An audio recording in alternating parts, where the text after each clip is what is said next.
Hi hello everyone, कैसे हैं भाई? मेरी आवाज आ रही है? सर बढ़िया। यस सर, आ रही है। सर बढ़िया। गुड इवनिंग सर, आप कैसे हैं? मैं ठीक हूँ, तुम लोग कैसे हो? बस सर पढ़ाई कर रहे हैं। सर आप कोटा में आप पढ़ाओगे ऑफलाइन? हाँ, क्यों नहीं पढ़ाएंगे? Good evening sir. Good evening sir. Good evening. Sir मैं आपके लेक्चर एकेडमी पे भी देखता था। अच्छा, अरे वाह। कौन से बैच में देखे थे? Sir JE 2022। ओके। कहाँ से हो तुम? सर मैं बिहार से हूँ सर। अरे वाह, जय Bihar. Good evening sir. Sir आप कहाँ से हो? Good evening sir. तो हिंदुस्तान से हैं, हमको काहे बांट रहे हो तुम इधर? अरे अपना सही वीडियो बात तो हम शकल तो लोग भी दिखाओ। हिंदुस्तान से हैं सर। सर कौन सा टॉपिक चलेगा? Chemical bonding chemical bonding. पढ़ लिए क्या? नहीं नो सर, सर। नहीं पढ़ी। नहीं सर, आप ही का इंतजार था। क्या क्या नो पढ़ सर। लिया? क्या क्या पढ़ लिया अभी तक? Periodic table. ऑर्गेनिक में तो बस पीरियोडिक कुछ नहीं पढ़े हैं अभी। इनऑर्गेनिक में से पीरियोडिक प्रॉपर्टी चल रहा है। चल रहा है? चल कहाँ रहा? अभी खत्म भी नहीं हुआ है सर। नए बैच का चल रहा है और हमारा खत्म हो चुका है। नहीं खत्म हुआ है सर। भी 17 का भी चल रहा है। सर 15 15 तक खत्म हो चुका है, उनके बाद आरो का चल रहा है। इसमें तुम्हारे जो ड्रॉपर बैच है उसमें कितने बैच है टोटल? सर ऐसे देखा जाए तो अभी तो शायद 10 बैच है 19 तक, 8-10 बैच है। सर लगभग 9 बैच है। इधर बन रहा है 10 बैच सर। ठीक। प्रसाद में जल्दी से क्लास। ऑफलाइन में जाके ये दोनों बैच मर्ज होके दो अलग अलग बैच हो जाएंगे, V1 से V9 एंड अरे V11 भाई शांत रहो, ज्ञान मत बांटो, शांत रहो। मत ले भाई, मत ले ज्ञान। टोटल 2 बैच बन जाएंगे। सही बोल रहा है भाई। Yes sir. पढ़ाई लिखाई में ध्यान लगा। सब यहाँ मोशन का बैठा हुआ है फैसिलिटी। सर नहीं आया क्या अभी? सर आ चुके भैया 2 मिनट पहले। गुड मॉर्निंग सर, बोल रहे हैं। Hello sir. Good morning sir. लल्ला आएगा तो हम पढ़ाएंगे, लल्ला नहीं आएगा तो हम कैसे पढ़ाएंगे? अब लल्ला आ गया तो हम पढ़ाएंगे। अब लल्ला सर अकेला आया है ना, दिल में कहीं लल्ली सर आपका फैन हूँ सर मैं। सर आप अपनी वीडियो ऑन कर लीजिए सर, वीडियो ऑन कर लीजिए आप। अरे वीडियो ऑन है भाई। भाई नहीं आ रही है। पिन कर लो। अरे पिन कर ले। अरे हम पिन करते हैं ना, हम शायद ही टेंशन लेते हो तुम। ये लो। अरे सर आपका होम थिएटर कहाँ गया? होम थिएटर में नहीं आ जा। नमस्ते गुरुजी। सर आपको घर में बैकग्राउंड। नाम सर आप कोटा में है सर? अरे आप कोटा क्या प्रणाम सर। खुश रहो। दिखे नहीं आप कोटा में कभी? सर सीजीआई घर है ये। सर डीएन सर पढ़ाएंगे कि आप पढ़ाएंगे सर? सर पढ़ाएंगे। अरे कैसा क्वेश्चन सर पढ़ाएंगे। सर सर नहीं पढ़ाएंगे क्या? सर ही पढ़ाएंगे सर। मंदिर के पढ़ाने दोगे तब ना पढ़ाएंगे। अरे एक बार एक मिनट। हाँ सर। कितने बच्चे आते हैं तुम्हारे जनरली जूम क्लास में? 120 हर क्लास में होते आ हैं। गए ना सर 159 सर 159। अरे 170 उसके ऊपर नहीं जाते। 23 अप्रॉक्स। 130 प्लस में सर आते हैं। सर वैसे डेली हर क्लास में 120 से ज्यादा नहीं होते हैं, मैक्सिमम स्टूडेंट अटेंड नहीं करते। तो इसका मतलब अभी आ गए ना जितने आने थे, स्टार्ट कर दो। दिख नहीं रहा। सर स्टार्ट कर दो सर। यस सर, कर दो सर, आप स्टार्ट। नहीं सर, मिट मत। क्यों ना करो? अरे यार तुमसे पूछा नहीं है, मैं बताऊंगा ना रूल, तो मैं बताऊंगा क्लास के, तुम क्यों बता रहे हो? हॉस्पिटल में जाते तो डॉक्टर को बताते होंगे भैया तुम ऑपरेशन ऐसे करना, तुम ऐसे करना, हमारा तकलीफ ऐसे दूर होगा है। तो डॉक्टर के सामने चुपचाप बैठ जाते, वो खुद ही कर लेता है इलाज, तुम सिखाओगे डॉक्टर को। एकदम सही बात बोले हैं सर। सर एक डाउट पूछूं? सर सही बोलते हैं। भाई चैप्टर स्टार्ट हो जाने दो यार, डाउट अभी से लेके। अरे हो जाएगा यार, काहे टेंशन लेते हो इतना यार, जिंदगी में टेंशन के अलावा भी बहुत चीजें हैं लेने के लिए। सर जनरल डाउट है एकदम सही पकड़े हैं सर। ये सर आपकी वीडियो बार बार ऑफ हो रही है सर। अरे यार, अरे कुछ नहीं हो रहा है यार, सही चल रहा है। पूछो अरे सर का वीडियो देखोगे पढ़ोगे यार। सर आपकी वीडियो पिन कर दो सर, बच्चे बोलते ही चल जाती है आपकी वीडियो, पिन कर दो आपकी वीडियो। बेटा पिन की हुई है, जबरदस्त पिन की हुई है, देख लो पिन दिख यस सर, पिन की हुई है सर। अरे पिन है सर, जिंदा पिन किया हुआ है सर। स्टार्ट करो सर। एक चीज पूछ लूं क्या? पूछ ले यार, पूछो जो यार। पूछ ले। सर ये पूछ रहा था कि इतने सारे लेक्चर क्यों लगते हैं सर? सर मतलब 5-6 पढ़ने का तो टाइम ही नहीं मिल पाता।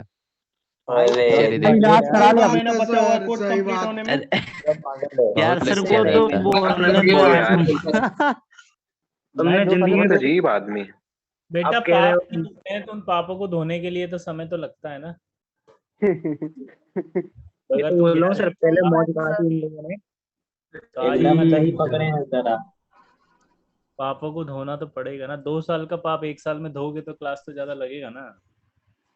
सर एक बात बता दो सर, पीडीएफ शेयर करोगे या लिखते जाओ? अबे भाई यार तुम मत मांगो यार। यार तुम कैसे इंसान हो यार? पीडीएफ रख। हर क्लास में पीडीएफ मांगेगा ये। इन लोगों को बहुत डाउट रहता है सर। चुप हो जाओ भाई। पीडीएफ यार अब सर को अरे तो सर बोलने दो सर यार। म्यूट कर दो आप। सर सबको म्यूट कर दो सर, म्यूट ऑन कर दो फिर आप ये सर आप पढ़ाओ सर, वरना ये लोग ऐसे ही बोलते रहेगा, स्पेशली पीडीएफ वाला। अरे हम बोले, हाँ सर आप बोलिए।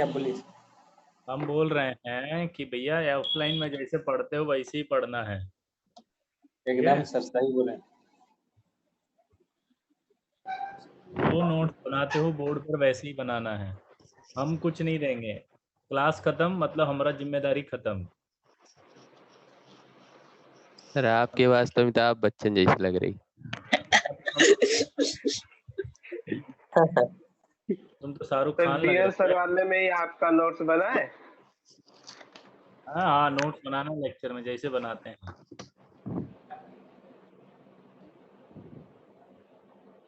सर कौन सा चैप्टर स्टार्ट करें? हेडिंग लगा है केमिकल बॉन्डिंग।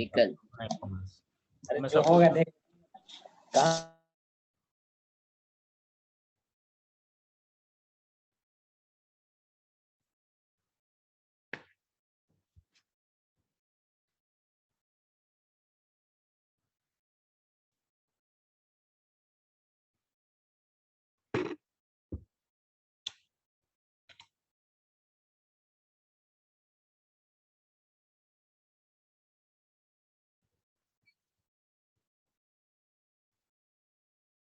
अब चुपचाप रूल सुन लो क्लास के।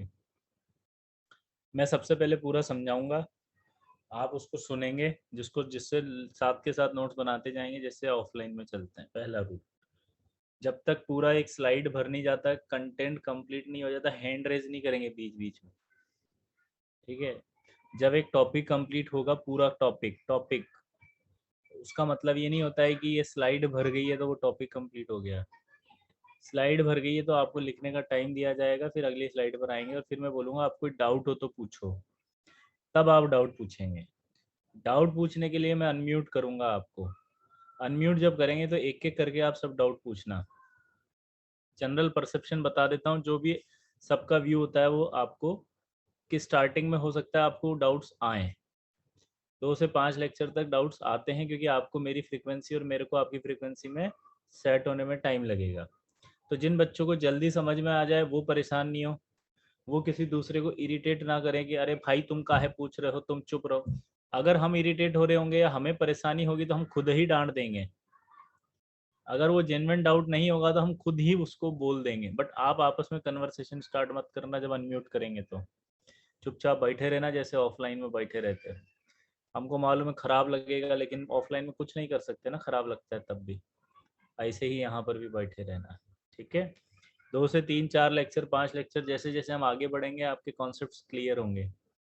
कॉन्सेप्ट्स क्लियर होंगे तो आप सही कॉन्सेप्ट अप्लाई करेंगे डाउट सोचने में, और जब डाउट सोचने में सही कॉन्सेप्ट अप्लाई करेंगे तो डाउट ही नहीं आएगा, क्योंकि वो सॉल्व हो जाएगा। डाउट इसीलिए आता है कि गलत कॉन्सेप्ट लगा देते हैं हम, ठीक है। ये सब छोटी छोटी बातें थी। पहला सवाल, व्हाट इज केमिकल बॉन्डिंग? पहला सवाल मन में आएगा, केमिकल बॉन्डिंग क्या होता है? इसका सिंपल आंसर है अट्रैक्शन बिटवीन टू और मोर देन 2 एटम्स।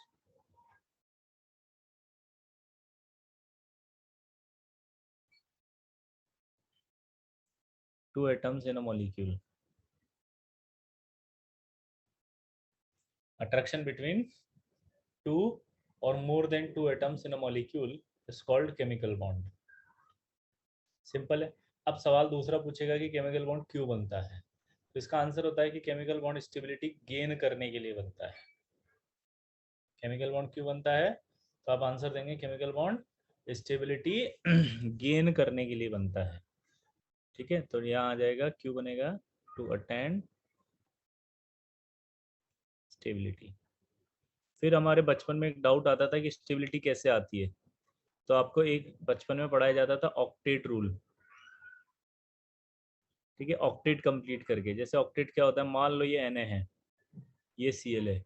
ऑक्टेट का मतलब सबके पास 8 इलेक्ट्रॉन होने चाहिए, और ये 8 इलेक्ट्रॉन होने चाहिए, इसीलिए बॉन्ड बनता है, ये लुईस ने कहा था। और ये ऐसा क्यों कहा था, क्योंकि उसने इनकी स्टडी करी थी, हीलियम, नियोन, आर्गन, क्रिप्टॉन और जीनोन। इनकी स्टडी करी जब उसने क्या पाया कि हीलियम में तो आता है 1s2, बाकी सब में आता है NH2NP6, यानी कि बाकी सब में आता है 8 इलेक्ट्रॉन। बाकी सब में क्या आता है, 8 इलेक्ट्रॉन्स। तो आउटर शेल में सब में 8 इलेक्ट्रॉन्स होते हैं, और हीलियम में आपका 1s2 होता है, उसे ड्यूप्लेट कहा जाता है। तो लुईस ने देखा था कि यार ये सब अपने आउटर शेल में 8 इलेक्ट्रॉन रखती हैं, और ये रिएक्ट नहीं करती किसी से, इनर्ट गैसेज हैं। जब ये रिएक्ट नहीं करती है तो सारे एटम भी अगर इसकी तरह कॉन्फ़िगरेशन कर लें तो वो भी रिएक्ट नहीं करेंगे। यानी उसने ये कहा कि सब अगर अपने पास 8 इलेक्ट्रॉन कर लेंगे तो फिर वो रिएक्ट नहीं करेंगे किसी से भी और स्टेबल हो जाएंगे। ये सोचते हुए सबने मीटिंग करी, सारे एटम्स ने मीटिंग की, और मीटिंग करके सोचा कि यार अब तो हम फोड़ देंगे सब, हम भी स्टेबल हो जाएंगे, हम भी अपने पास 8 इलेक्ट्रॉन कर लेंगे। तो सोडियम जब आया तो सोडियम ने देखा कि भैया मैं 1 इलेक्ट्रॉन दे सकता हूँ, तो उसने कहा 1 इलेक्ट्रॉन दे सकते हो तो ये आपका 8 हो जाएगा आउटर में। Cl आया, Cl का लास्ट का कॉन्फ़िगरेशन होता है 3s2 3p5, उसने कहा मैं एक ले सकता हूँ, तो मेरे पास भी एक आ जाएगा। तो इसने इसको 1 इलेक्ट्रॉन दिया यहाँ पर, और इसने एक लिया, ठीक है। तो ये इसका ऑक्टेट कंप्लीट हो गया, इसका भी ऑक्टेट कंप्लीट हो गया। आप देख सकते हो इसके अंदर से भी 1 इलेक्ट्रॉन निकल गया, और इससे में 1 इलेक्ट्रॉन ऐड हो गया। तो यहाँ पर भी आपके पास क्या हो गया, ये 3s2 3p6, यहाँ भी 8 इलेक्ट्रॉन, यहाँ भी 8 इलेक्ट्रॉन, ठीक है। अचानक दूसरा एटम खड़ा हो, बोला सर हम तो बहुत तकलीफ में हैं, ऐसे फ्लोरीन खड़ा हो गया, मान लीजिए हम 2 फ्लोरीन का करें, हमको तो नहीं मिल रहा सोडियम, अब हम क्या करें। तो लुईस ने कहा कि तुम लोग शेयरिंग कर लो, शेयरिंग करोगे तो तुम्हारे पास भी 1 इलेक्ट्रॉन एक्स्ट्रा आ जाएगा, और तुम्हारे पास भी 8 इलेक्ट्रॉन हो जाएंगे। ये देखो आप फ्लोरीन के पास इनको काउंट करेंगे तो 8 आ गए, यहाँ भी फ्लोरीन को इनके पास काउंट करेंगे तो 8 आ गए।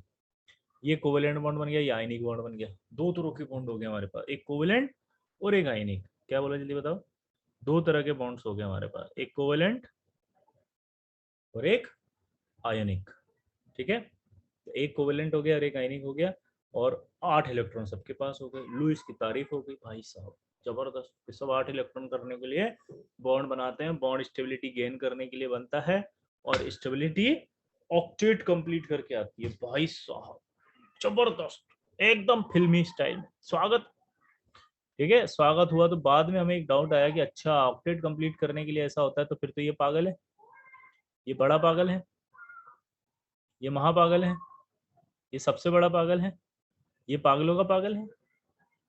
पूछो क्यों, क्योंकि फिर तो इन सब में आपके जो है वो 8 इलेक्ट्रॉन थे, उससे ज्यादा हो रहे हैं, बॉन्ड बना रहे हैं।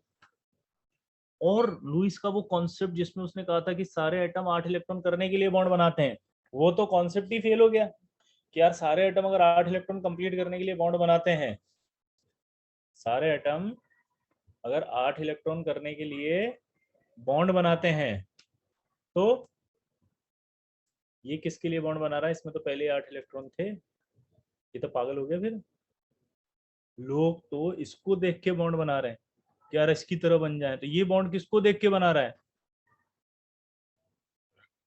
स्टेबिलिटी का क्राइटेरिया कुछ और है। अच्छा, ये पता कैसे चला साला ये बॉन्ड बनाते हैं? तो एक साइंटिस्ट है बार्टलेट, खेल रहे थे वो। अब तुम्हारी तरह खो खो, छुपन छुपाई और क्रिकेट तो नहीं खेलेंगे कि नाली में पड़ी हुई बॉल निकाल के धो के फिर से खेल ली।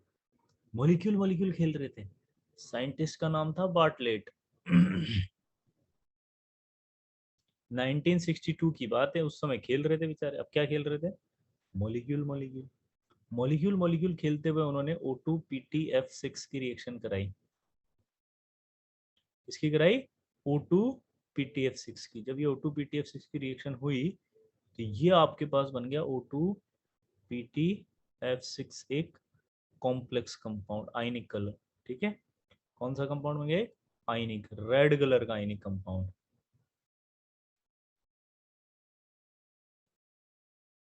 कौन सा बन गया जल्दी बताओ? रेड कलर का आयनिक कंपाउंड। और ये रेड कलर का आयनिक कंपाउंड बनती तहलका मच गया। कहाँ बन? उनके दिमाग में।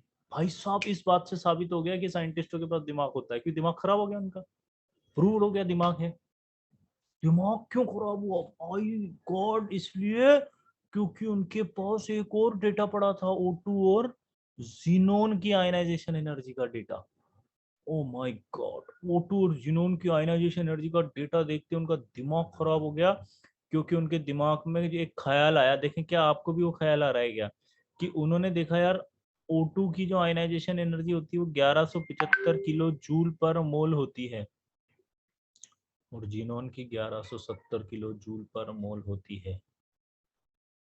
इसकी 1175 किलो जूल पर मोल होती, 1170 किलो जूल पर मोल होती है।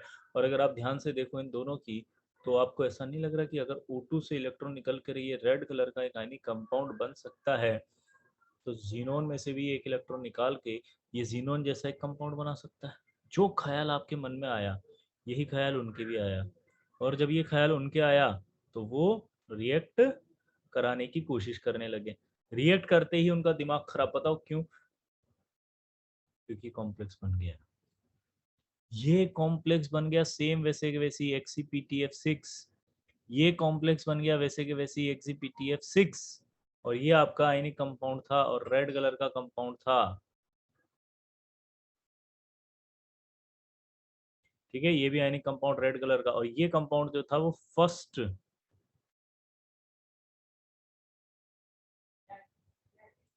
Discovered compound of noble gas. क्या था ये? First discovered compound of noble gas था ये भाई साहब। दुनिया का पहला ऐसा कंपाउंड था जो नोबल गैस का खोजा गया था। इसके खोजते ही ये पूरी को पूरी इतिहास ही बदल गया। इतिहास क्या बदल गया? कि ये भी कंपाउंड बनाती हैं। ये अगर बॉन्ड बना रही है तो भी इनर्ट नहीं रही, इसलिए इनका नाम बदल के रखा गया नोबल गैसेस। नोबल गैस, आज के बाद आपने नोटिस किया इनको नोबल गैस बोलते हैं, इनर्ट गैस नहीं बोलते। क्यों? क्योंकि ये रिएक्ट कर रही हैं। और दोस्तों एक बात ध्यान सुनिएगा, नोबल गैस और इनर्ट गैस में डिफरेंस है। इनर्ट का मतलब तो रिएक्ट ही नहीं करेगी, और नोबल गैस का मतलब लेस रिएक्टिव होगी। अब आप सोचो, उसमें भी अगर आप नोबल गैसों की स्टडी करोगे तो आपको पता चलेगा हीलियम, नियोन, आर्गन, क्रिप्टन और जीनोन।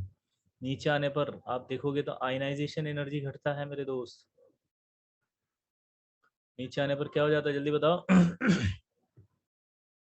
नीचे आने पर आयनाइजेशन एनर्जी घट जाता है। तो नीचे आने पर अगर आयनाइजेशन एनर्जी घट जाएगा तो इसका मतलब इलेक्ट्रॉन आसानी से निकल जाएगा, तो रिएक्शन करने की टेंडेंसी इन्हीं की ज्यादा होगी। ठीक है, समझ गए बात को? तो अभी तक क्रिप्टॉन, जीनोन, रेडॉन, इनके सबके कंपाउंड पाए गए हैं। जैसे क्रिप्टॉन का FtRF2 आ गया, Rn का RnF2 आ गया, ऐसे बाकी के भी खोजे जा रहे हैं, अभी तक नहीं खोजे गए। ठीक है, लेकिन चूंकि इनके मिल रहे हैं तो बाकियों के भी मिल जाएंगे। समझ गए? इसलिए इनका नाम बदल के नोबल गैस रखा गया।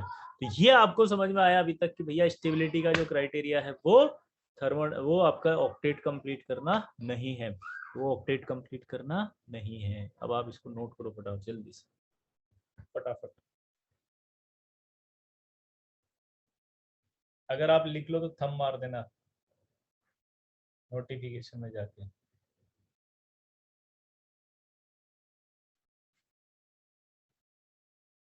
अभिजीत अभी मना किया था ना, मैंने कहा था ना मैं बोलूंगा तब डाउट पूछना। हैंड रेस करने के लिए बोला या थंब मारने के लिए बोला? दोनों में अंतर नहीं समझता है? तो वॉशरूम में जाते हैं तो 1 नंबर और 2 नंबर में डिफरेंस होता है ना। 1 नंबर में 2 नंबर थोड़ी करता है बैठ के। मैं हैंड रेस बोल रहा हूँ तो फिर हाथ थोड़ी कर, अभी थंब मारने के लिए बोल रहा हूँ, हैंड रेस कर रहा हूँ। हाँ, एक और बात, कक्षा में होने वाले किसी भी प्रकार के वार्तालाप को कृपया व्यक्तिगत ना लें। यह मात्र एक मनोरंजन का साधन है। इससे किसी भी जीवित और मृत व्यक्ति की भावनाओं को अगर आहत पहुंचता है तो चैनल इसके लिए उत्तरदायी नहीं है।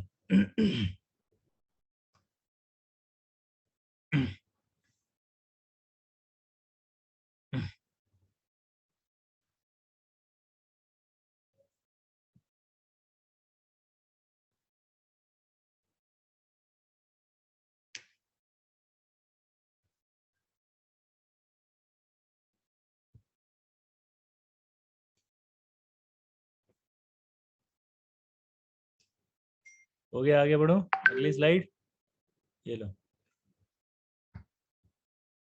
अरे यार राजू यादव क्यों कर रहा है बेटा ऐसे?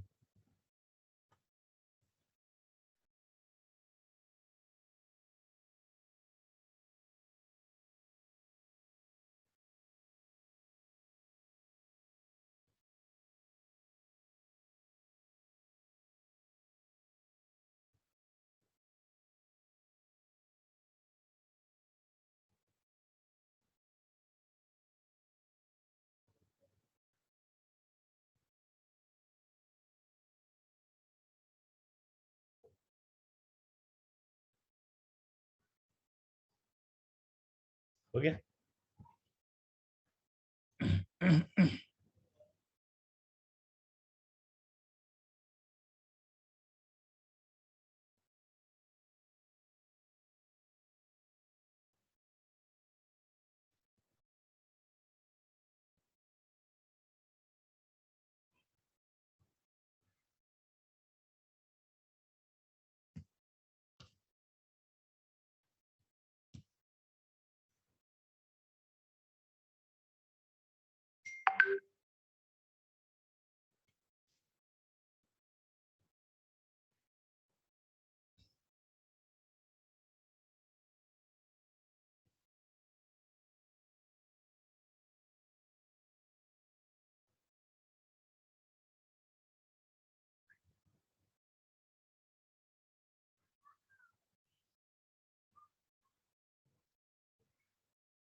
हम आ गए, चलो। तो अब ये क्लियर हो गया। अभी रुक जा भाई, मेरे को भी पूरा एक टॉपिक कंप्लीट करूंगा फिर डाउट बताऊंगा। ये क्लियर हुआ कि भैया हमें पता लगा कि थर्मल, अब जो स्टेबिलिटी होती है वो ऑक्टेट से नहीं आती है, तो किससे आती है? थर्मोडायनेमिक्स से। किससे आएगी बेटा? थर्मोडायनेमिक्स। तो थर्मोडायनेमिक्स क्या कहती है जरा सुनना। थर्मोडायनेमिक्स क्या कहती है कि यार जब भी कोई सिस्टम एनर्जी को रिलीज करेगा तो वो स्टेबल होगा, और जब भी कोई सिस्टम एनर्जी को एब्जॉर्ब करेगा तो वो अनस्टेबल होगा। दोबारा से बोलना, जब भी कोई सिस्टम एनर्जी को एब्जॉर्ब करेगा तो अनस्टेबल, और एनर्जी को रिलीज करेगा तो ज़्यादा स्टेबल। इसको ऐसे समझो। देखो, आपने कभी भी सोचा होगा मन में कि जैसे मान लीजिए मैं आपको पकड़ूं और आप में से किसी एक बच्चे को बोलूं कि आप बैठ जाए यहाँ पे, और बिठा दिया उसको एक कमरे में और 10 दिन तक उसे कोई खाना पीना नहीं दिया, भूखा प्यासा रखा है एकदम, तो अगर मान लो खाना पीना नहीं मिला और भूखा प्यासा रहा तो वो जहाँ है वहीं पड़ा रहेगा थोड़ी देर तक। आया ना? हिलने डुलने की हिम्मत नहीं होगी, कमजोरी है। क्योंकि मैं चला गया, आधे एक घंटे बाद आया तब भी मुझे वो वहीं मिला। क्यों? क्योंकि वो, समझ रहे हो बात को, क्यों मिला मुझे वो वहाँ पे? क्योंकि उसके अंदर हिम्मत ही नहीं थी उधर जाने की। दूसरा केस लेता हूँ मैं, आप में से किसी को बिठाता हूँ घर बुला के, आराम से उसको जो है वो हलवा पूड़ी काजू बादाम खीर, ठीक है, बादाम का हलवा सब खिला पिलो के बिठाता हूँ और उससे बोलता हूँ यहीं बैठा रहना, मैं आता हूँ आधे घंटे में। सोचो, उसने खाना खाया, अगर उसने खाना खाया तो उसने खाना खाते ही खाने से एनर्जी बनती है, एनर्जी बन रही है उसके अंदर, एनर्जी बनते ही वो क्या सोचेगा, अच्छा तो आधे घंटे बाद आएंगे, थोड़ी देर वॉक कर लेता हूँ। वॉक करते हुए इधर उधर घूम रहा है, मैं उसके पास गया, पता लगा वो है ही नहीं, फिर अगले में गया, पता लगा वो है ही नहीं, तो मैं उधर जा रहा हूँ, वो इधर उधर जा रहा है, तो उसकी एक जगह स्टेबिलिटी नहीं मिल रही है, वो इधर उधर घूम रहा है, मतलब रिएक्टिव हो गया वो ज़्यादा। खाना खाया था तो एनर्जी बनी थी, तो सिस्टम, जिसकी स्टडी करते हैं उसे सिस्टम कहते हैं। अब मैं आपकी स्टडी कर रहा हूँ तो मैं बार बार इसीलिए आपको बोल रहा हूँ सिस्टम। क्या बोला, जल्दी बताओ। मैं आपकी स्टडी कर रहा हूँ इसलिए मैं आपको बार बार क्या बोल रहा हूँ, सिस्टम। मैं आपकी स्टडी कर रहा हूँ इसलिए बार बार मैं आपको क्या बोल रहा हूँ, सिस्टम।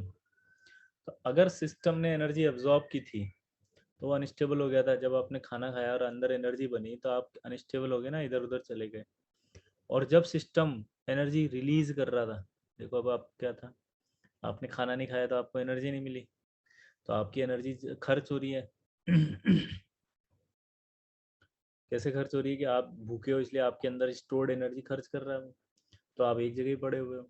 तो हमेशा थर्मोडायनेमिक्स का एक कॉन्सेप्ट आपको दिमाग में फील रखना है, क्या फील ईयर आनी चाहिए उस कॉन्सेप्ट की, कि जब भी कोई सिस्टम एनर्जी रिलीज करेगा, रिलीज तो स्टेबल, और अगर वो एब्जॉर्ब करेगा तो अनस्टेबल। ठीक है, रिलीज्ड एनर्जी का जो साइन होता है वो नेगेटिव होता है और एब्जॉर्ब्ड एनर्जी का जो साइन है वो पॉजिटिव होता है। दोबारा बोलो, रिलीज्ड एनर्जी का जो साइन है वो पॉजिटिव होता है और एब्जॉर्ब्ड एनर्जी का जो साइन है वो नेगेटिव। गलत, रिलीज्ड एनर्जी का साइन है वो नेगेटिव होता है और एब्जॉर्ब्ड एनर्जी का साइन पॉजिटिव। अब देखो थर्मोडायनेमिक्स ने क्या बताया, उसने बताया सब कुछ एक ग्राफ से। उसने बताया कि यार जब भी दो एटम एक दूसरे के पास आते हैं तो पास आने पर उनमें दो तरह के फोर्स लगते हैं। एक, ये दोनों एक दूसरे को रिपल करेंगे, न्यूक्लियस और न्यूक्लियस भी एक दूसरे को रिपल करेंगे, एक तो रिपल्शन का फोर्स हो गया। दूसरा, ये न्यूक्लियस इसको अट्रैक्ट करेगा, ये न्यूक्लियस इसको अट्रैक्ट करेगा। यानी कि यहाँ पर दो तरह के फोर्स लगे, एक अट्रैक्शन और एक रिपल्शन। इस तरह के ग्राफ जो था उसको उन्होंने समझाया। अभी और पूरा ही हट गया था।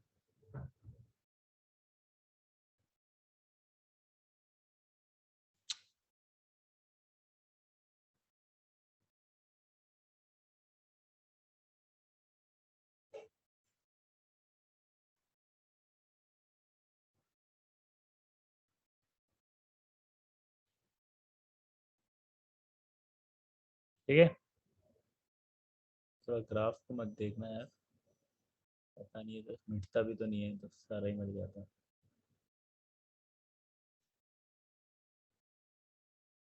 ठीक है, ये ग्राफ है, ये ग्राफ जो है वो पोटेंशियल एनर्जी और डिस्टेंस के बीच में है। यहाँ जीरो होता है, यहाँ साइन पॉजिटिव है, नीचे साइन नेगेटिव है। अभी दो एटम अगर इनफाइनेट पर है, यानी कि बहुत दूर दूर है, वो एक दूसरे के पास ही नहीं है। अगर वो बहुत दूर दूर है तो इसका मतलब उनके बीच में जो डिस्टेंस होगी वो इनफाइनेट मानी जाती है। अभी दो एटम एक दूसरे के पास ही नहीं आए। अब मुझे ये बताओ, दोनों एटम एक दूसरे के पास अगर आएंगे तो कौन सा फोर्स ज्यादा होगा, अट्रैक्शन या रिपल्शन? अगर वो पास आ रहे तो इसका मतलब अट्रैक्शन ज्यादा होगा किससे, रिपल्शन से। ये अट्रैक्शन ज्यादा होगा रिपल्शन से।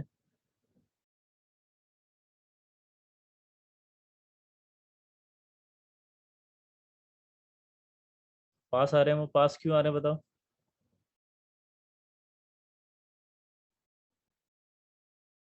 क्योंकि इन्हें बॉन्ड बनाना है। अच्छा बॉन्ड क्यों बनेगा बताओ? स्टेबिलिटी के लिए बनेगा। स्टेबिलिटी कैसे आएगी? एनर्जी रिलीज करके। रिलीज एनर्जी का साइन क्या होगा? नेगेटिव। तो यानी कि वो दोनों पास आएंगे कब तक? जब तक बॉन्ड नहीं बनेगा। इस पॉइंट पर भी पास आएंगे तो एक एनर्जी रिलीज होगी, इस पॉइंट में भी एक दूसरे के पास आएंगे तो एनर्जी रिलीज होगी, और इस पॉइंट पर भी आएंगे तो एक दूसरे के पास तो एनर्जी रिलीज होगी। अब बताओ किस पॉइंट पर एनर्जी मैक्सिमम रिलीज होगी?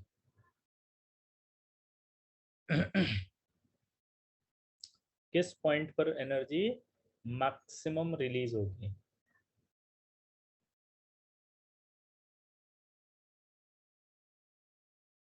ऑब्वियसली बात है इसी पॉइंट पर मैक्सिमम एनर्जी रिलीज होगी। तो इसका मतलब मैक्सिमम स्टेबिलिटी किस पॉइंट पर आएगी? इस पॉइंट पर आएगी। यानी कि ये जो पॉइंट होगा इस पॉइंट को हम डिस्टेंस है तो बॉन्ड लेंथ कहेंगे, इस पॉइंट पर जो एनर्जी रिलीज होगी उसे बॉन्ड एनर्जी कहेंगे, और ये जो पॉइंट होगा इस पॉइंट को हम बॉन्ड फॉर्मेशन पॉइंट कहेंगे।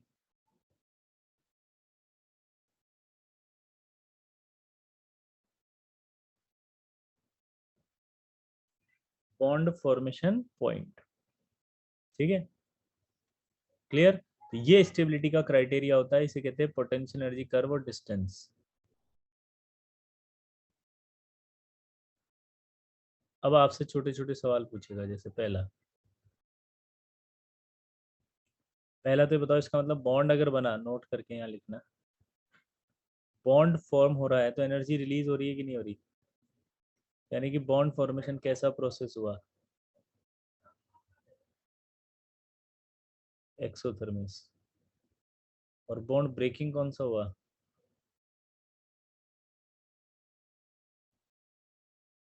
एंडोथर्मिक। मतलब समझ रहे हो आप?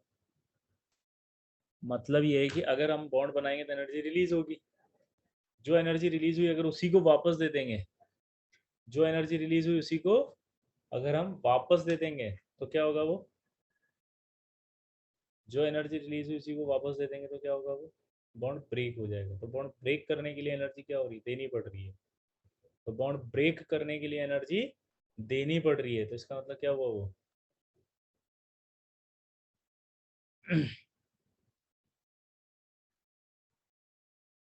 बोलो।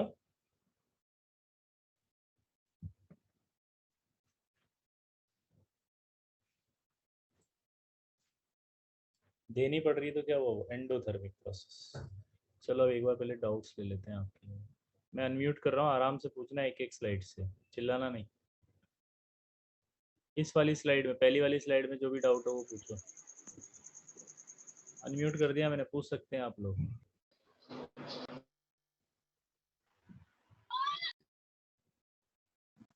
नहीं सर कोई डाउट नहीं। पक्का? No sir. आगे बढ़े। Yes sir. स्लाइड में सर बड़ा बड़ा कोई डाउट नहीं है सर थोड़ा सर साइंटिस्ट का नाम क्या लिखा हुआ है? अरे बार्टलेट लिखा हुआ है बे। बड़ा बड़ा लिखिए सर। अरे बड़ा बड़ा क्या? आंखें फुटिया गई तुम्हारी, तो हम क्या करें इसमें? हैं? तुम्हारी आंखें बड़ी कर लो साला, बड़ा दिखेगा बे। ये देखो अब बड़ा दिख रहा है नहीं दिख रहा? जैसी आंखें बड़ी करी तुमने तो देखो बार्टलेट। ऐसे तो तुमको नंबर भी दिख जाता है बेटा, छोटा छोटा लिखा हो कहीं पे तो है। थोड़ा तेज बोलें। ऐसे तो कहीं पे छोटा छोटा नंबर लिखा हो तो वो भी दिख जाता है इसको। सारा ध्यान यहीं पे लगेगा। पढ़ाई के टाइम में साला बड़ा लिखिए, साफ लिखिए, सुंदर लिखिए।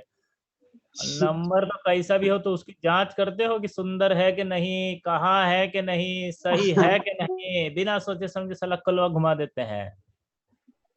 Yes sir. अबे सुधरो, अब ड्रॉपर बैच में हो, बुढ़ापा आ गया है तुम्हारा इन सब चीजों के लिए। अभी तो सर चालू ही है। चलिए इस स्लाइड में कोनो डाउट हो तो पूछिए। सर ये यहाँ पर बॉन्ड फॉर्मेशन है ना, एनर्जी बॉन्ड फॉर्मेशन एनर्जी है ना, वो बॉन्ड फॉर्मेशन पॉइंट बॉन्ड पर एनर्जी कहते हैं इसको, मैं लिख देता हूँ। बीई का मतलब क्या है? Bond energy. ए भैया फूटी आंख देख इधर, बहुत बड़ा लिख रहे हैं अब।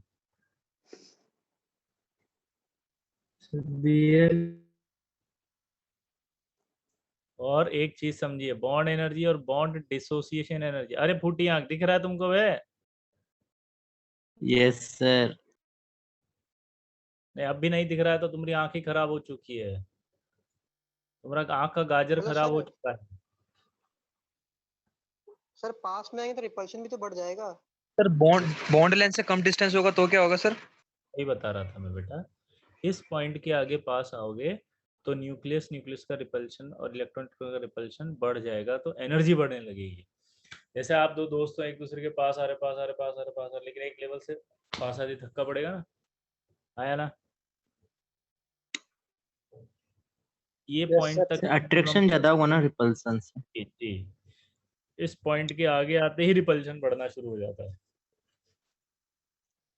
सर ये डिसोसिएशन एनर्जी क्या होती है? बॉन्ड बनता है तो एक एनर्जी निकलेगी ना, उसको कहते हैं बॉन्ड एनर्जी। अगर वो एनर्जी जो निकली वो वापस दे देंगे तो बॉन्ड टूट जाएगा, आया ना? Yes sir. जी सर।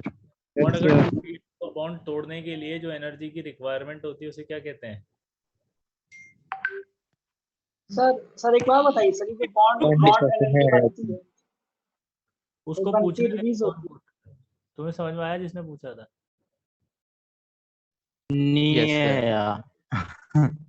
बॉन्ड डिसोसिएशन एनर्जी मतलब बॉन्ड को तोड़ने के लिए energy, required energy for bond breaking.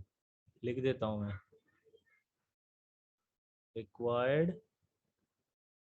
Energy for bond breaking. और कुछ लिखना हो तो बता दो बेटा, अभी भी नहीं आया समझ में?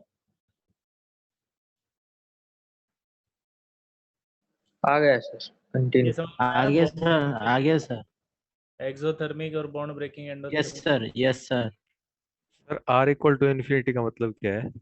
मतलब ये है कि दोनों एटम अभी एक दूसरे से बहुत दूर हैं, इनफाइनेट दूरी पर हैं। जैसे कि अभी तुम्हारा कुछ नहीं हुआ चक्कर, समझे? यस अभी सर। जब तुम्हारा लफड़ा होगा तो अट्रैक्शन चालू हो जाएगा, फिर तुम्हारा डिस्टेंस कम होना शुरू होगा। Positive zero distance. Sir bond formation point पे सर अट्रैक्शन और रिपल्सन बराबर है। जी बराबर है, और अगर उससे ज्यादा आगे जाएगा तो फिर रिपल्सन बढ़ जाएगा। समझे दादा? Yes sir. माइक बंद करके हंसे। Yes sir. ओके सर ये जो भाई है जो हंसने के लिए सिर्फ माइक ऑन किया है, भाई प्लीज बंद कर सर दो। थोड़ा पीछे 1 मिनट कीजिए ना, 1 मिनट। सबको माइक बंद कर दिया रे तुम्हारा फैजल, खुश हो अब तो? चुन चुन के सबका हंसी बंद करेगा तुम्हारा फैजल, टेंशन मत लो। जब तक फोड़ेंगे नहीं तब तक छोड़ेंगे नहीं। जिंदगी के तरकश में कोशिशों के तीर जिंदा रख, हार जाए अगर सब कुछ मगर उम्मीद जिंदा रख। समझे?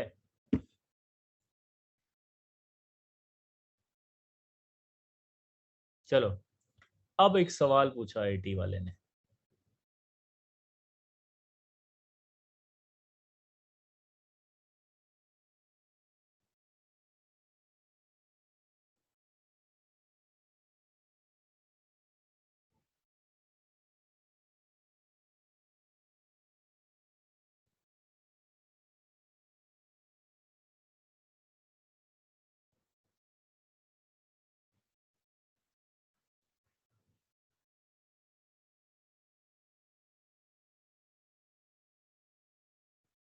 सोच और करके बताओ, ट्राई करो।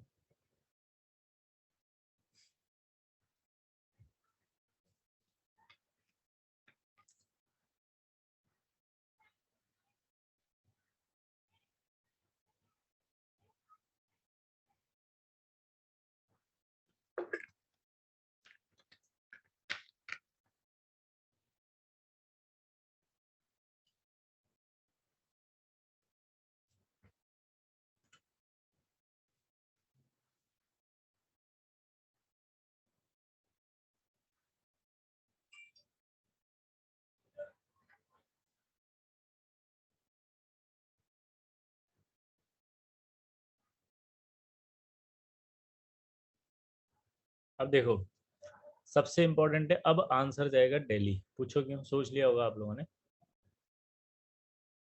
दिल्ली इसलिए जाएगा कि which of the following species more stable, reason कि यार ये H है, H माइनस है, H प्लस है और H2, इसमें बॉन्ड सिर्फ यहीं बन रहा है।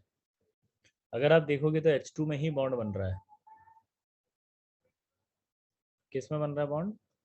H2 में। किस में बन रहा है बॉन्ड? H2।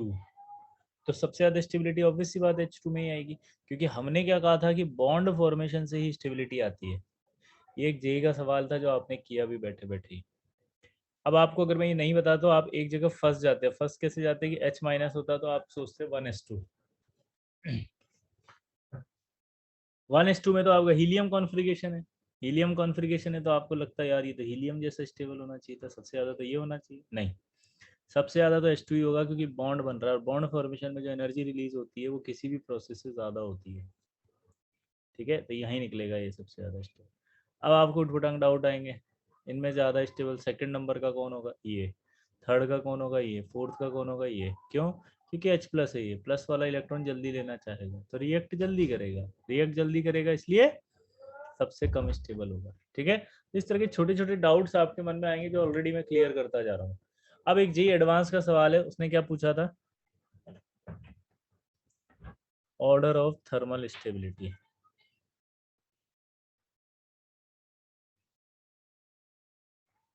ठीक है, उसने सवाल दिया था HClO, HClO2, HClO3, HClO4। आपको भी इनकी स्ट्रक्चर नहीं आती इसलिए मैं बता रहा हूँ, है ना। जब आपको सिखा देंगे तो स्ट्रक्चर्स भी आ जाएंगी।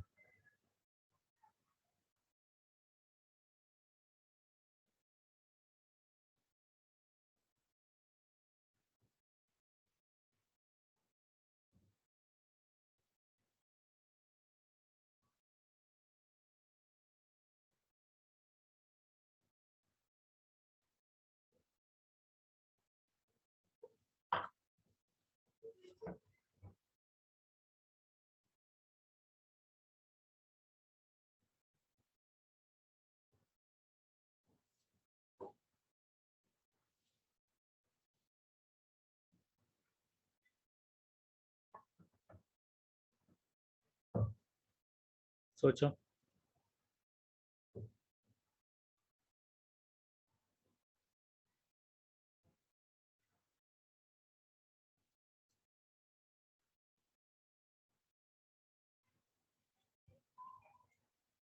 यार विपुल भैया एक बात बताएं आपको, आप हमेशा आउट ऑफ द बॉक्स ही चलना चाहते हो। हम बोले सवाल बताने की तुम हाथ खड़ा कर लिए, हम अनम्यूट करेंगे तब पूछना ना डाउट। हमेशा इस हिंदुस्तान के लोगों को संविधान की पालना नहीं करने में बहुत मजा आता है, ये तो हम सीख लिए हैं। कानून व्यवस्था पर कोई विश्वास नहीं है, कानून तोड़ो तो बहुत मजा आता है। इनको समझाए थे रूल तब भी हाथ खड़ा करते हैं। इन जिंदगी में इनको बहुत सजा मिला है बेचारे, इनका हाथ हमेशा खड़ा ही रहा है इससे सर दोनों। देखो भाई आंसर आएगा ये, जेई एडवांस का सवाल था। पूछो क्यों। हमें कहा थर्मल स्टेबिलिटी। पहला डाउट आपको पता है क्या है? थर्मल स्टेबिलिटी क्या होता है बताते हैं। टेम्परेचर दे करके तोड़ दो। अगर टेम्परेचर देके कोई टूट रहा है तो वो थर्मली क्या है? अनस्टेबल। यहाँ पर थर्मल स्टेबिलिटी का मतलब टेम्परेचर देके तोड़ना है। अब पूछा है ऑर्डर, तो इसका मतलब जो जल्दी टूटेगा और देर से टूटेगा। समझ रहे बात को? क्या बोला जल्दी बताओ? वो जल्दी टूटेगा और देर से टूटेगा। तो यहाँ पर जो लीस्ट स्टेबल है वो कौन है? क्यों? क्योंकि एक ही बॉन्ड है। यहाँ कितने? 7 हैं, 2 2 4 2 6 और 1 7। 7 बॉन्ड को तोड़ने के लिए जो एनर्जी की रिक्वायरमेंट आएगी वो तो ज्यादा आएगी ना भाई। 7 बॉन्ड को तोड़ने के लिए एनर्जी की जरूरत ज्यादा पड़ेगी, तो ये ज्यादा स्टेबल हुआ थर्मल स्टेबिलिटी, इसलिए ऑर्डर में सबसे पहले HClO4 है। अब दोनों क्वेश्चंस को जब आप सीक्वेंस को देखेंगे तो आपको फील आएगी। क्या फील आएगी? कि देखो पहले वाले में सिर्फ एक ही था जिसमें बॉन्ड है H2, और बाकियों में देखो आप तो सब में बॉन्ड है। तो फिर पहले वाले में आंसर H2 इसलिए गया कि एक ही में बॉन्ड था। बाकियों में सबसे ज्यादा बॉन्ड किसमें होंगे? HClO4 में। क्यों? क्योंकि 7 बॉन्ड है।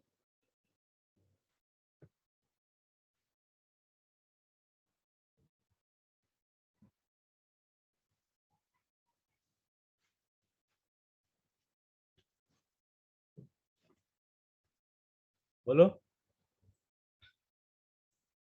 HClO4 आएगा? ठीक, अब मैं अनम्यूट कर रहा हूँ, जिसको भी डाउट हो पूछ लेना। और पहले वो पूछना जिसने हैंड रेस किया था भाई।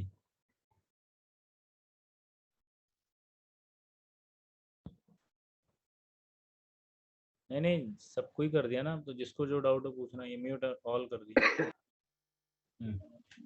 सर ये H प्लस सबसे लिस्ट स्टेबल होगा ना सर इसमें? हाँ यही बोला सर मैंने, ऑलरेडी बोल दिया था डर के मारे।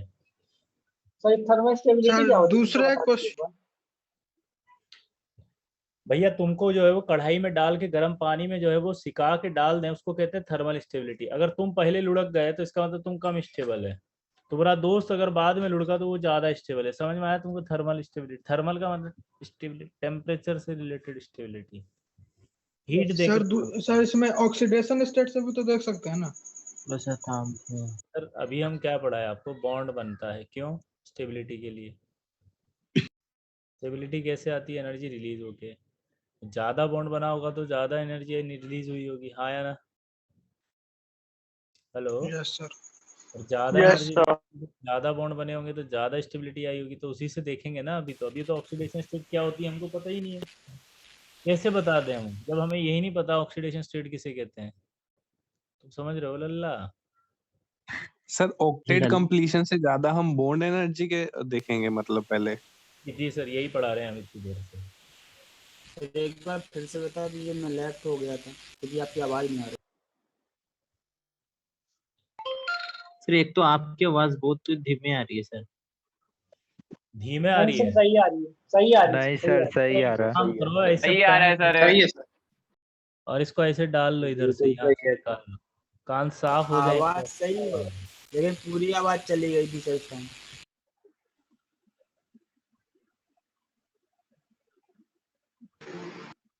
डन सर, आगे बढ़िए। ये सब समझ आ गया, और क्लियर बनानी पड़ेगी। Yes sir, next slide.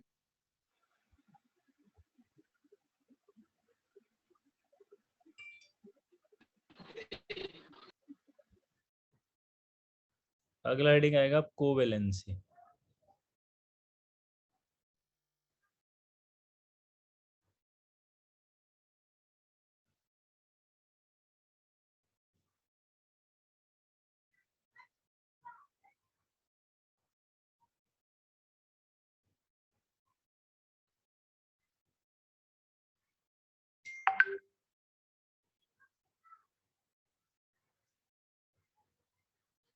ये पढ़ने में नहीं आ रहा होगा ना। Number of unpaired electron in ground state और इन एक्साइटेशन स्टेट।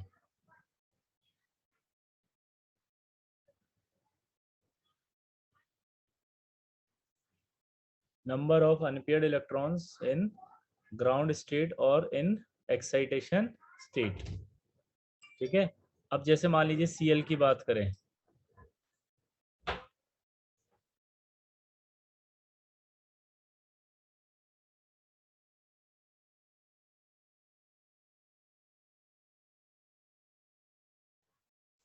अगर मैं Cl का कॉन्फ़िगरेशन लिखता हूं तो मेरे पास आता है 3:3p5।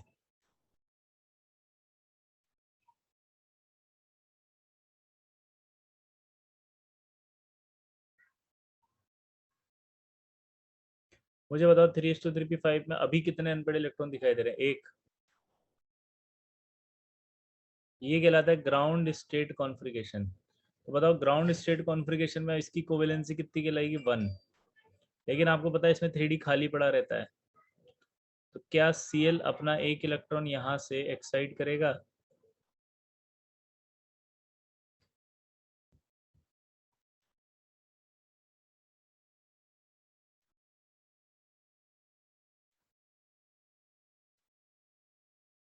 हाँ,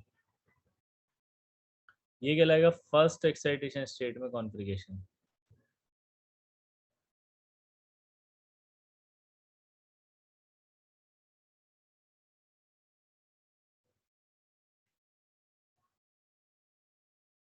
क्या एक और एक्साइट करेगा? हाँ,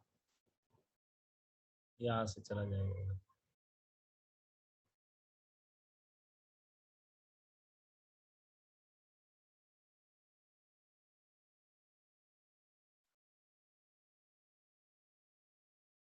क्या एक और करेगा? हाँ,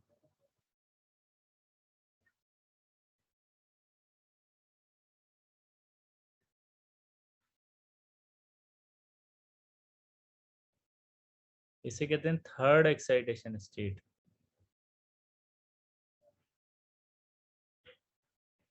ये अब एक चीज को हमेशा याद रखें कि पहला डाउट आपको क्या आएगा, देखो कोवेलेंसी क्या होती है, अभी पूरा समझेंगे आराम से ना। कोवेलेंसी होती है number of unpaired electrons in ground state और in excitation state. Ground state उसे कहते हैं जिसमें हम पहली बार इलेक्ट्रॉन का कॉन्फ़िगरेशन लिखते हैं। तो फर्स्ट टाइम जो इलेक्ट्रॉन का कॉन्फ़िगरेशन लिखेंगे उसे क्या कहेंगे? Ground state. जैसे मैंने लिखा 3s2 3p5, ये ग्राउंड स्टेट कॉन्फ़िगरेशन हो गया। अब एक्साइटेशन का एक कॉन्सेप्ट होता है, जैसे मान लीजिए आप अपने घर में हैं, अपने घर में एक कमरे में बैठे हैं और उस कमरे से निकल के दूसरे कमरे में आपको जाना है। आप अपने कमरे से निकल के जब दूसरे कमरे में जाएंगे तो किसी से परमिशन लेंगे क्या? हाँ या ना? किसी से परमिशन नहीं लेंगे भाई, आप किसी से कुछ नहीं पूछ रहे। क्लियर? हाँ या ना? आप किसी से कुछ नहीं पूछ रहे, हल्का फुल्का मम्मी कहती है एक जगह बैठ के पढ़ लो, लेकिन कोई फर्क नहीं पड़ता आपको। लेकिन यहीं पर अगर आप उससे निकल के, अपने कमरे से निकल के पड़ोसी के घर में जाके घुस के पढ़ने लग जाओ, क्या ये पॉसिबल है? नहीं, परमिशन चाहिए बहुत जबरदस्त। तो पड़ोसी के घर आप नहीं जा सकते। इसी तरह से इलेक्ट्रॉन एक शेल से दूसरे शेल में एक्साइट नहीं करेगा। अगर उसे करना होगा तो अपने ही शेल के ऑर्बिटल में करता है एक्साइटेशन। तो एक्साइटेशन का कॉन्सेप्ट समझ में आ गया, अपने ही शेल। ये थर्ड शेल है, थर्ड शेल है, थर्ड शेल है, तो अपने ही शेल के अंदर ये एक्साइटेशन करेगा। दोबारा बोलो, क्या बोला मैंने? अपने ही शेल में ये एक्साइटेशन करेगा। दोबारा बोलो, क्या बोला मैंने?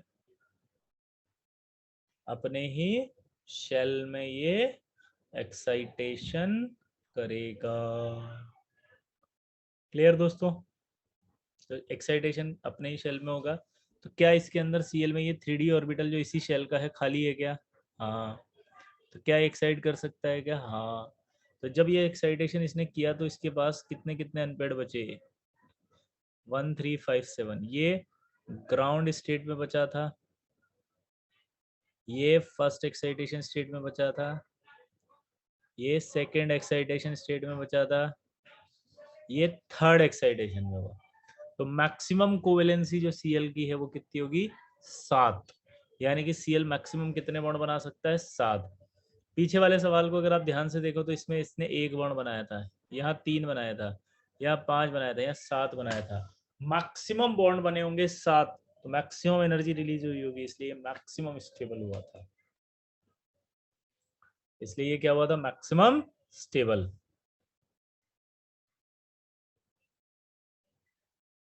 क्लियर है दोस्तों?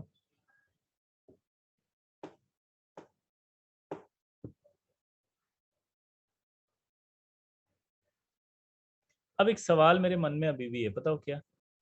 कि अगर सर ज्यादा बॉन्ड बन रहे हैं, ज्यादा स्टेबिलिटी आ रही है, तो फिर NCl3 और NCl5 में कौन ज्यादा स्टेबल है? बोलो, क्या बोला उसने? NCl3 और NCl5 में कौन ज्यादा स्टेबल है?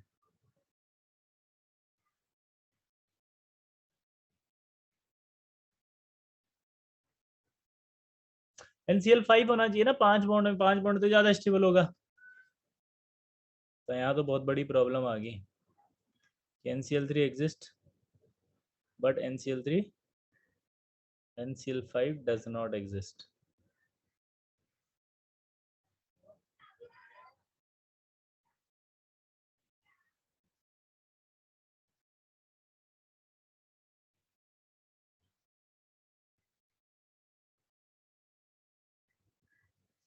NCl3 exist but NCl5 does not exist. अब ये कैसे हुआ सवाल देखना जरा। N 2s2 2p3 आएगा। कितने अनपेड इलेक्ट्रॉन है देखो 3। आसानी से कितने बना सकता है 3। आसानी से कितने बना सकता है 3। कोई डाउट? तो 3 तो बन सकते हैं इसमें। अब NCl5 इसलिए एग्जिस्ट कर सकता है कि NCl3 इसलिए एग्जिस्ट कर सकता है क्योंकि 3 बॉन्ड बन रहे हैं। लेकिन अगर आप देखोगे तो अगला जो शेल आएगा वो कौन सा आएगा 3s। अब मुझे बताओ कि NCl5 बनाने के लिए क्या 5 और 5 अनपेड चाहिएंगे? हाँ, एक बात याद रखना, जितने भी बॉन्ड बनाने हो उसके लिए अनपेड इलेक्ट्रॉन जरूरी होते हैं। तो 5 बॉन्ड बनाने के लिए यहाँ पर क्या चाहिए उसे 5 अनपेड इलेक्ट्रॉन। अनपेड करने के लिए उसे एक्साइट करना पड़ेगा। क्या ये इस 3 में एक्साइट कर सकता है? नहीं, इसलिए NCl5 एग्जिस्ट नहीं करेगा। यहाँ क्यों बना था Cl में? क्योंकि Cl में 3D था और यहाँ पर आपको पता है कि 2D नहीं होता है। 2D नहीं होता है, सीधा 3s होता है। तो आप क्या बोलोगे कि NCl5 does not exist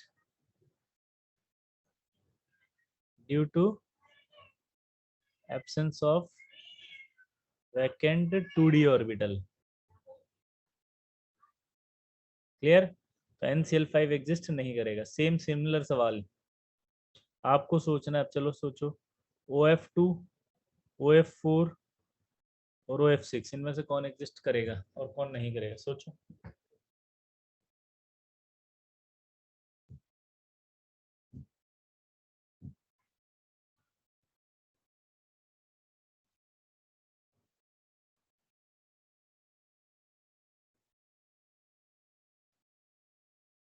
देखो, अगर मैं यहाँ पर ऑक्सीजन की बात करूं 1s2 2s2 2p4 है।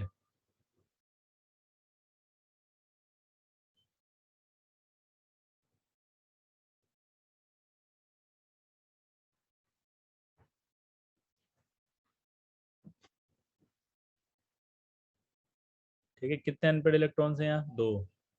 तो कितने बॉन्ड बनाएगा? सिर्फ 2। क्लियर? तो इसका मतलब OF2 तो एग्जिस्ट करेगा, लेकिन OF4 और OF6 बनाने के लिए उसे क्या करना पड़ेगा? एक्साइट करना पड़ेगा। और अगला शेल कौन सा आएगा? 3s। तो सोच के देखो, क्या 3s में एक्साइट कर सकता है क्या ये? नहीं, क्योंकि यहाँ तो शेल बदल गया। तो 3s में तो एक्साइट कर ही नहीं पाएगा क्योंकि शेल चेंज हो गया यहाँ पे, आया ना? तो इसका मतलब ये भी नहीं बना सकता, ये भी नहीं बना सकता। क्यों? रीजन सिंपल है, due to absence of vacant 2D orbital. आया ना? तो वैकेंट 2D ऑर्बिटल एक्सिस्ट नहीं कर रहा है, इसलिए अगला सवाल इसी तरह का कि HOF तो बनता है पर HFO2, HFO3 और HFO4 क्या ये बनेंगे? सोचो। सवाल इस तरह का था जब Cl की बात आई थी कि HClO था, HClO2 था, HClO3, HClO4 था। तो यहाँ पर भी वही होना चाहिए ना, फ्लोरीन की तरह। तो सोचें, फ्लोरीन की बात करो तो लास्ट में जब आप देखोगे 2p5 में तो अनपेड इलेक्ट्रॉन कितने होंगे? 1। इसका तो एक अनपेड इलेक्ट्रॉन है। एक अनपेड इलेक्ट्रॉन है तो इसका मतलब एक बॉन्ड तो बन सकता है। हाँ है ना? एक अनपेड इलेक्ट्रॉन है तो एक बन सकता है, तो ये तो बनेगा।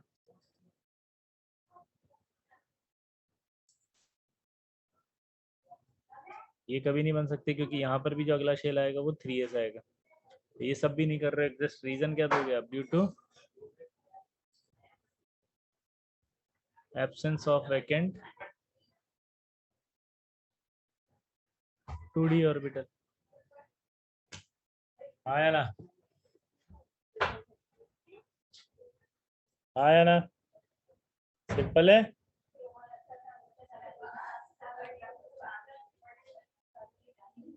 अब मुझे बताओ फटाफट से जो भी डाउट हो।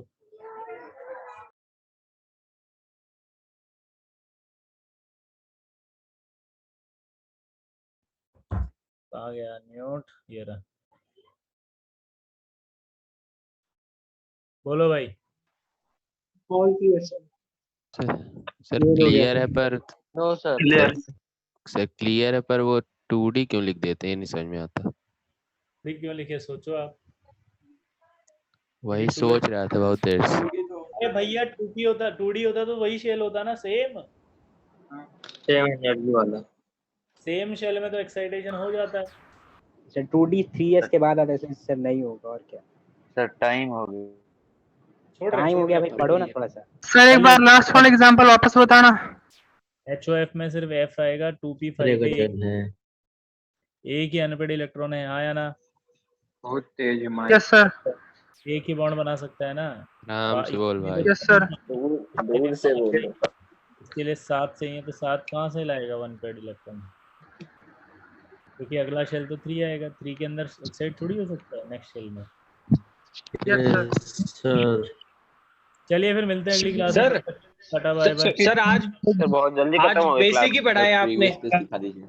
सर एक बाय बात सर, बताओ। Bye hello. Bye bye bye sir. Sir last slide दिखा दीजिए sir. Bye bye sir, sir. Bye sir, bye bye bye good night. अरे पीडीएफ वाले भाई पीडीएफ नहीं मांगे। अरे अरे वो बेसिक आज वाला भैया पीडीएफ नहीं कौन सा मांगे भाई। अरे एक मिनट, वो बेसिक वाला कौन था भाई भैया? तू चुप हो जा, नहीं तो तेरे को बढ़िया से लक्ष्य। सर एक बच्चा है बोलो हाँ, क्या बेसिक सर, वो सर बोल रहा आज था आपने जो टॉपिक पढ़ाए हैं उनको बाद में दोबारा पढ़ाओगे, जैसे लुईस थ्योरी के नाम से और जो बाकी पढ़ाए हैं वो। आप पढ़ने आए हो कि पढ़ाने आए हो? नहीं सर, मैं क्लियर कर रहा था कि मतलब आज जो बना रहे हैं ना, लिख रहे हैं साथ, वो पूछ रहे। सर को नहीं जानता है। स्लाइड दिखा दिए सर, चौथी स्लाइड। सर को नहीं जानता क्या भाई।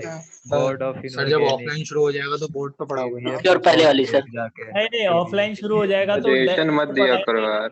जो जमीन होती है ना, जमीन पे लिखेंगे बेटा, है ना ऑफलाइन में। सजेशन मत दिया करो। सर लड़कों में एनर्जी ज्यादा है, स्टेबिलिटी कम हो रही है। कोई बात नहीं बेटा, एनर्जी डाउन होगी, चिंता क्यों कर रहे हो? महीने भर रुको। आप पढ़ाएंगे तो डीएन सर नहीं पढ़ाएंगे ना। अभी बंद करें अब? Okay okay sir, good night sir. Good night sir.